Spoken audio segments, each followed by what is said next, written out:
அனைவருக்கும் வணக்கம். என் லைஃப்பில் இந்த மாதிரி ஒரு பெயின்ஃபுல்லான ஒரு சுச்சுவேஷனை நான் ஃபேஸ் பண்ணதே கிடையாது. மனசு முழுக்க வலி வலி மட்டும்தான்.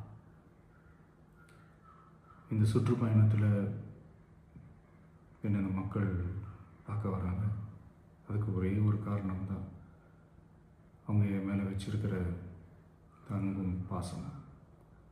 அந்த அன்புக்கும் பாசத்துக்கும் நான் எப்பவும் கடமைப்பட்டிருக்கிறேன். அதனால தான் இந்த சுற்றுப்பயணத்தில் மற்ற எல்லா விஷயங்களையும் தாண்டி மக்களுடைய சேஃப்டி, அதில் எந்த காம்ப்ரமைஸும் பண்ணிடக்கூடாதுன்றதுக்காக தான் அது என் மனசில் ரொம்ப ஆழமாக இருக்கும் அந்த எண்ணம். அதனால தான் இந்த அரசியல் காரணங்கள் எல்லாத்தையும் தவிர்த்துட்டு ஒதுக்கி வச்சுட்டு மக்களுடைய சேஃப்டி மட்டும் மைண்டில் வச்சுக்கிட்டு அதுக்கான இடங்களை சூஸ் பண்ணுறது, அதுக்கான இடங்களை பார்த்து பெர்மிஷன் கேட்குறது, போலீஸ் டிபார்ட்மெண்ட்டில் அதை ரிக்வெஸ்ட் பண்ணி கேட்போம். ஆனால் நடக்கக்கூடாதது நடந்துருச்சு. ஆனால் மனுஷன் தானே, அந்த நேரத்தில் அத்தனை பேர் பாதிக்கப்பட்டு இருக்கும்போது எப்படி அந்த ஊரை விட்டுட்டு என்னால் கிளம்பி வர முடியும்?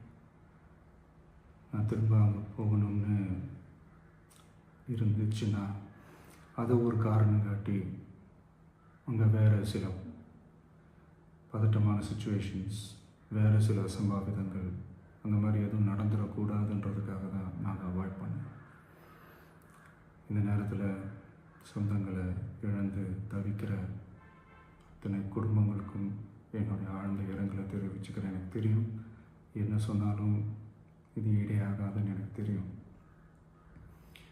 ஹாஸ்பிட்டலில் ட்ரீட் பண்ணிகிட்ருக்கிற எல்லாருமே சீக்கிரமாக க்யூர் ஆகி வரணுன்றதை இந்த நேரத்தில் நான் வேண்டிக்கிறேன். கூடிய சீக்கிரமே உங்கள் எல்லாரையும் நான் சந்திக்கிறேன்.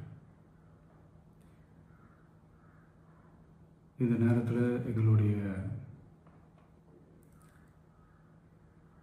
வலிகளை, எங்களுடைய நிலைமையை புரிஞ்சுக்கிட்டு எங்களுக்காக பேசின அரசியல் கட்சிகளை சார்ந்த நண்பர்கள், தலைவர்கள் அனைவருக்கும் என்னுடைய நன்றியை தெரிவிச்சுக்கிறேன்.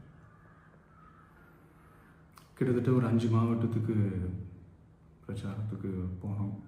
இந்த மாதிரி எதுவுமே நடக்கல. ஆனால் கரூரில் மட்டும் ஏன் எப்படி நடக்குது, எப்படி நடக்குது? மக்களுக்கு எல்லா உண்மையும் தெரியும். மக்கள் எல்லாத்தையும் பார்த்துக்கிட்டு இருக்கிறாங்க. கரூரை சேர்ந்த அந்த மக்கள் அந்த உண்மையெல்லாம் வெளியில் சொல்லும்போது எனக்கு கடவுளே நேரில் வந்து இறங்கி அந்த உண்மைகள்லாம் சொல்கிற மாதிரி எனக்கு தோணுச்சு.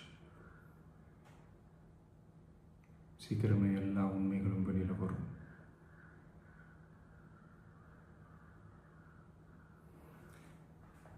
எங்களுக்கு தரப்பட்ட இடத்துல நாங்கள் போய் அந்த ஸ்பாட்டில் நின்று நாங்கள் பேசிட்டு வந்தோம். அதை தாண்டி எந்த தவறும் எங்கள் சைடில் நாங்கள் எதுவுமே செய்யலை. பட் இருந்தாலும் எங்கள் கட்சியை சேர்ந்த நிர்வாகிகள், தோழர்கள் மேலே எஃப்ஐஆர், அது மட்டும் இல்லை சோஷியல் மீடியாவை சேர்ந்த நண்பர்கள், தோழர்கள் அவங்க மேலே எஃப்ஐஆர்லாம் போட்டு இப்போ பிடிச்சிக்கிட்டு இருக்கிறாங்க.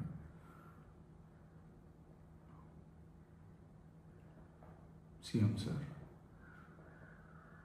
உங்களுக்கு ஏதாவது இந்த பழி வாங்கணும் அப்படின்ற எண்ணம் ஏதாவது இருந்துச்சுன்னா என்ன வேணாலும் பண்ணுங்க. அவங்க மேலே கை வைக்காதீங்க. நான் ஒன்று வீட்டில் இருப்பேன், இல்லை நான் ஆஃபீஸில் இருப்பேன். என்ன வேணாலும் செய்யுங்க. நண்பர்களே, தோழர்களே, நம்மளோட அரசியல் பயணம் இன்னும் ஸ்ட்ராங்காக, இன்னும் தைரியத்தோட கண்டினியூ ஆகும்.